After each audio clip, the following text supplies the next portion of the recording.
Suppose Dhoni இல்லைங்கிற பட்சத்தில் கண்டிப்பாக கெய்க்வாட், ஏன்னா not only captain as a பேட்ஸ்மேனாகவும் சூப்பர். திடீர்னு அவர் எல்லாமே ஆடுறாரு, நல்லா தேவையான இடத்துல ஸ்லோவாகவும் ஆடிக்கிட்டு தேவையான இடங்களில் அடி வெளுக்கிறதா இருக்கட்டும். ரெண்டுமே கெய்க்வாட் நல்ல ஃபீல்ட் ரூம், அன்னைக்கு பிடிச்ச கேட்ச்லாம் வேற லெவல் ஃபர்ஸ்ட் மேட்ச்ல.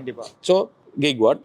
அடுத்தது பார்க்கும்போது எனக்கு இந்த ரச்சின் ரவீந்திரா மேலே ஒரு பெரிய இது இருக்கு. ஏன்னா நமக்கு எப்பவுமே சிஎஸ்கேக்கு அது ஒன்று நடந்துச்சு. யாரில் இருந்துன்னா ஹேடனில் ஆரம்பிச்சு, ஹஸியா இருக்கட்டும், மெக்லமா இருக்கட்டும், ஸ்மித்தா இருக்கட்டும், அதுக்கப்புறம் ஷேன் வாட்சனாக இருக்கட்டும், ஷேன் வாட்சனுக்கு அப்புறம் வந்து டுப்ளஸியா இருக்கட்டும் அண்ட் டெவன் கான்வாய், இவங்க எல்லாருமே பார்த்தீங்கன்னா ஃபாரின் ஓப்பனிங் பேட்ஸ்மேன் நமக்கு சூப்பராக அமைஞ்சிருக்காங்க. அது மற்ற எல்லாருக்கும் அமைஞ்சுதான் எனக்கு தெரியல, நம்ம டீமுக்கு எப்பவுமே சூப்பராக அமைஞ்சிருக்கு. ஸோ அப்படி பார்க்கும்போது அந்த வரிசையில் ரச்சின் ரவீந்திரா 2 மேட்ச்ல தெரிஞ்சிருச்சு வேற லெவல்ட்டு.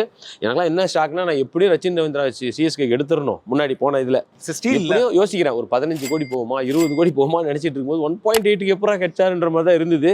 அண்ட் அவர் இன்னொரு ஜடேஜா தான், ஏன்னா இன்னும் ஒரு பவுலராகவும் வந்து ஒரு சூப்பர் ஸ்பின்னர் தான் அவரு. அவங்க ரச்சின் ரவீந்திரா வச்சுப்பாங்க 2.